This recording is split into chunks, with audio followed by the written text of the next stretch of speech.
दांतों में 4 है। तुम्हारे अंदाजे में वजन क्या होगा इसका? ये 14-15 मन हो गए। 14-15 मन बता रहे इसका वजन है। दांतों में 4 है और 40 सानी है। ज़बरदस्त नाप झालर ये देखो ना, है माशाल्लाह माशाल्लाह। चुन रहा हूँ। और ये वाला ये दांतों में 4 है, डरना मत, नजदीक आ जाए। ये भी दांतों में बता रहा है 4 है। प्यारा जानवर है, ये भी देखो। ये आपको देखते हैं ना, इसीलिए ये है। हाँ मैं नया मालूम हूँ ना इनके लिए। हाँ नया बंदा है ना आप, इसीलिए। ये सबसे भारी है। ये सबसे भारी बच्चा ये है। मैं यहाँ से आता हूँ ताकि सूरज की रोशनी नहीं आए।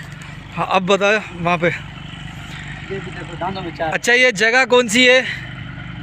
जगह नहीं मुझे मालूम। अच्छा यानी कि बतानी नहीं है, मालूम तो होगी। पता नहीं।